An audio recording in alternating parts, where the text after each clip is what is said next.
When you know that, I'm trying to catch that one. Through that one. So when you know that you have to be uncomfortable to be comfortable, right, then you have to be relentless. Mm. You have to take harsh decisions that are going to bring you pain.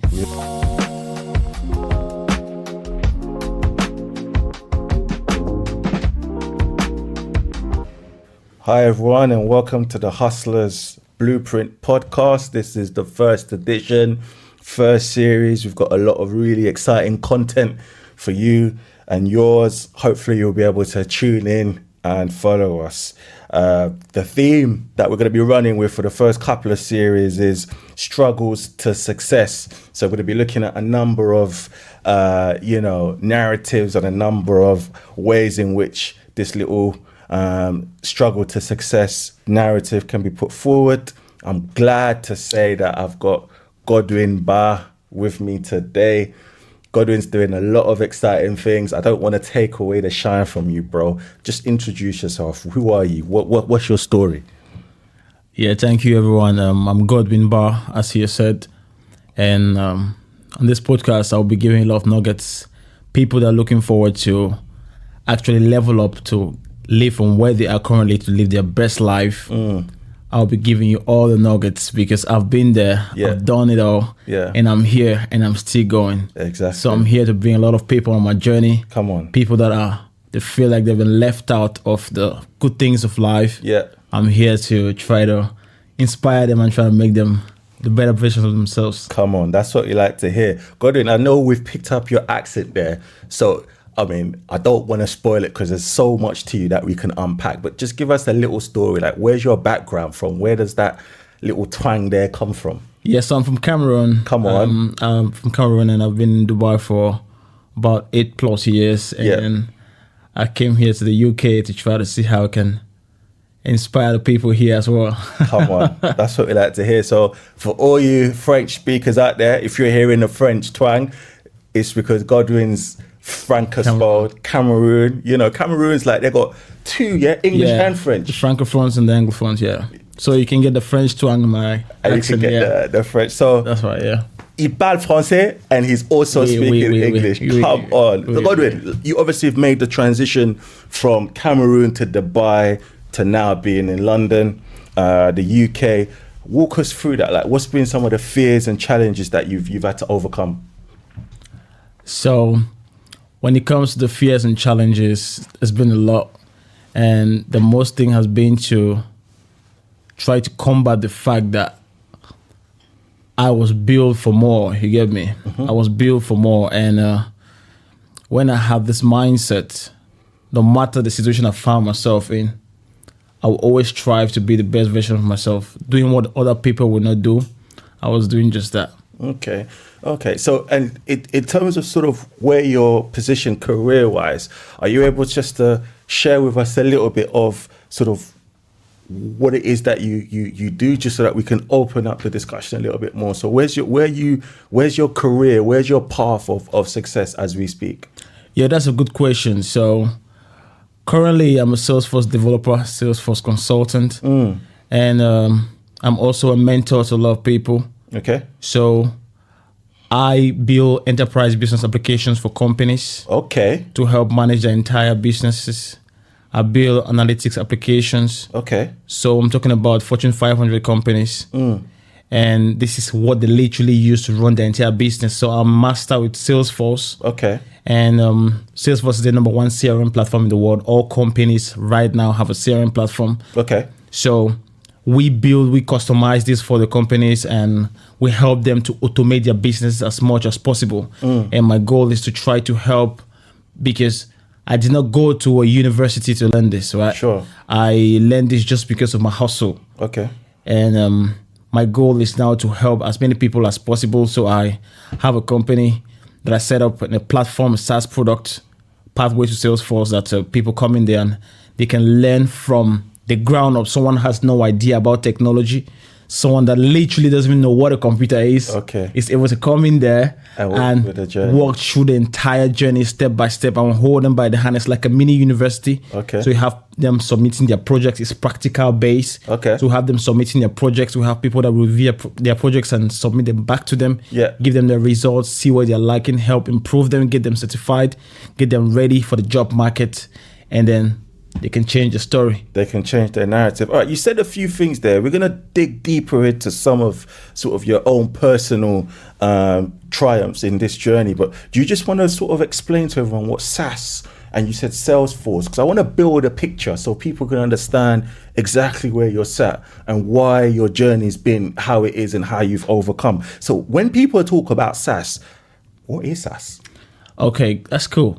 SaaS is software as a service. Software as a service. Okay. Yeah, software as a service. SaaS is software as a service. That's right. SaaS. Yes, Okay. that's right. Okay. So, but the thing with Salesforce is not just a SaaS product. Okay. Salesforce is SaaS, PaaS, and IaaS, because IaaS. So is Salesforce technology, or what is Salesforce? Salesforce is high tech. Okay. So when I say SaaS, and then I'm talking about PaaS, and I'm talking about IaaS, right? Yeah. So it's Salesforce is a combo of software as a service, Yeah. platform as a service, Yeah. and infrastructure as a service. Okay. So with what this means is that with SaaS, these Yeah. are just out of the box products that you build, and then the user have to use it. Like my product is a SaaS platform. Yeah. The students or the customers just come in there and they're studying and they're ingesting all the information. They can't edit anything, right? Yeah. But when you talk about PaaS, it means that people can come in there and actually customize things based on how they want it. So Salesforce has a SaaS product. Yeah. It's a sales cloud. Customers will buy a subscription for this. Yeah. And now they'll hire professionals like us to come in there and customize this, how their business runs. Okay. Okay. So you have people having like a finance department, marketing department, service department. All these different departments have different ways of using the product. Right. So now you have an out-of-the-box product. Yeah. So now you call on a professional like myself. Sure. I come in now, I customize it now how your business runs. Okay. And I help automate as much task as possible to help relieve work from the sales reps and all of that to help you increase your revenue Right. in a smart way. Brilliant. So that's and also with infrastructure as a service, this means that we don't need to go and look for some other software, let's say Amazon Web Services, to store the data of the customers. Right. On the same Salesforce platform, you're able to store the customer's data. Yeah. So there's a combo of infrastructure as a service, Yeah. platform as a service, Yeah. and software as a service. Okay. You can decide that you want to use the software out of the box, but that will be limiting because it's not going to be tailored to your business needs. Okay. Now you need a professional to be able to customize that platform, Yeah. how your business runs. If you're selling, let's say shoes, if you're selling cars, you need to customize that platform to suit the entire business processes. You have sales processes that are different. Someone might say, okay, where people are selling goods of like this to $100,000 or £100,000. Yeah. You can't just sell that out of the counter, right? So it goes through, like say, negotiation phase. It goes through the various phases. Yeah. And then we are the ones that are going to customize the platform to match all these phases to help improve their business as much as possible. Yeah. Excellent. See, basically that's what you're sharing with us is what most companies, I mean, as a sales professional, what you're saying is your platforms, your CRM will come in and help us automate so that we can go on a journey to hopefully selling or growing the company revenue. Now, when you moved from Cameroon to Dubai, you didn't know all of this stuff. I know you had no idea about this stuff. So like, you must have just walked into it. What was your, like, what got you here? How did you and why did you get into this field?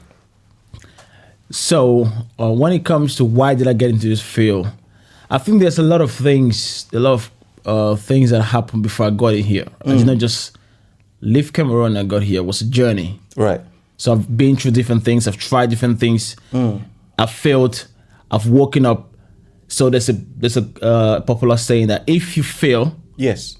and fall down, you don't want to fall down with your head down. Right. You want to fall down facing up, because if you can look up, you can get up. Okay.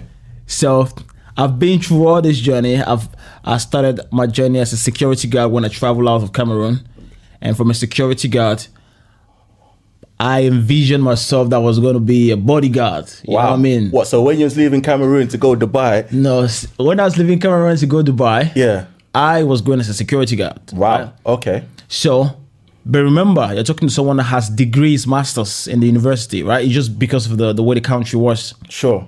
Yes. So you left Cameroon hoping for better with you already studied something. What was your master's in Cameroon before you left?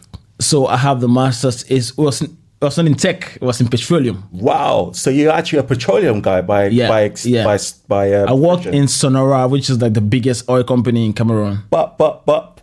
Yeah. So, but there's a lot of corruption, a lot of tribalism in the country. You know how Africa can be. Yeah. So sometimes you realize that you need to know someone to become somebody. Right. So it's a lot limiting. So that's why I was like, okay, it's about time to change the environment. Okay. Sometimes your environment can be hindering your growth. Say that again. Sometimes your environment can be hindering your growth. Sometimes your environment can be hindering your growth. That's right, yeah. Okay. So you need to take the bold step. Okay. And be ready to start from rock bottom. Okay. So you took the bold step to leave your petroleum security in education to go into a field that you had no idea about. Yeah. Okay. So the catch here is that I didn't want to go to be a security guard. Sure. The catch here is that you wanted to look for a way to be able to move out of the country. Okay. So when you realize that you were built for more, yes, and you look at your surrounding circumstances, and these circumstances are not pointing towards a direction that you can achieve that, you need to make a harsh decision. And this decision is going to be uncomfortable. But when you know that you have to be uncomfortable to be comfortable, you're going to be relentless. So when you know that you are... When you know that... I'm trying to catch that one. Through that one. So when you know that you have to be uncomfortable to be comfortable, right, then you have to be relentless. You have to take harsh decisions that are gonna bring you pain. Right. But behind every pain, there's victory. Okay. So it's a mindset thing. If you don't have this mindset, you're gonna realize that the fear of making that bold step, of leaving your comfort zone, will hinder you. Okay. So if, let's say, I was like, oh, okay, I'm going into a new country. Oh, okay, I'm going to work as a security guard and all this kind of, if I was thinking about this and I let this to slow me down, then I would have been in that same environment and be chasing mediocre opportunities. Okay. But now when you think about the big picture and you see, okay, I've tried it all here.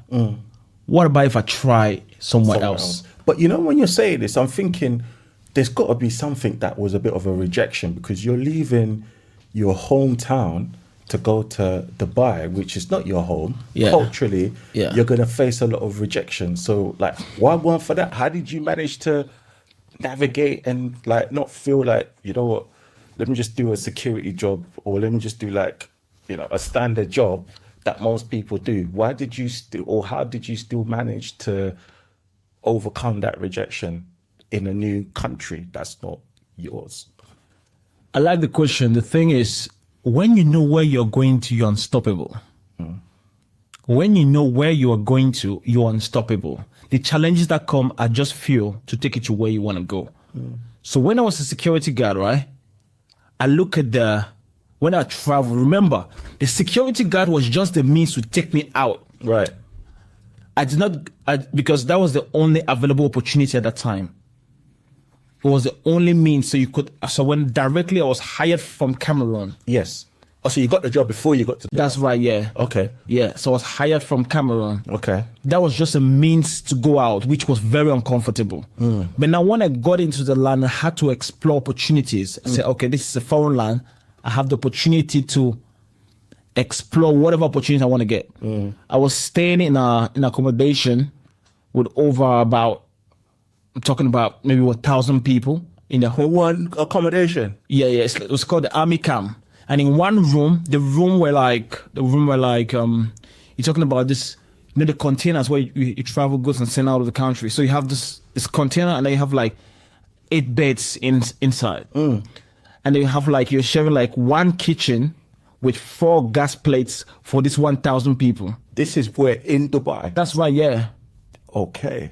So when you look at the circumstances, it's like fuel to make you keep going. I was working 14-hour shifts, no days off. 14-hour shifts. No days off. Standing up as a security guard, standing up. Hey, man, you're in Dubai though, man. You've left Cameroon. Yeah. Why did you not just settle with that? Like, I would have just thought, you know what? I'm leaving home. I'm a security. I'm in Dubai, flashing lights, all the good stuff. But how did you continue to like think, you know what? This is not for me. Even though you're working those like 40-hour shifts and 1,000 people, that's a lot of people in one place, my guy. Yeah, yeah. So how did you like still keep yourself going? The thing is, I knew I didn't belong there. And How? What? Like, how because did you know? that's a good question. How do you know? Yeah, how did you know you That's a good question. Because when you look at the people that you're working with, you look at their educational level, you look at their priorities, Yes. you see that you don't belong there. So it's not even a case of like you're undermining them and saying that they're below you. You're just seeing that based on like where you've projected yourself in your mind, they're maybe not projecting at the same pace or level that you're thinking of. Is that what you're saying? Partially, but one important thing for you to know is that everybody have their own journey. Everybody knows where they're coming from. I'm coming from Cameroon. Yeah. I have my family that's looking after me. Do I know Yaoundé? Yeah. Do I know Yaoundé?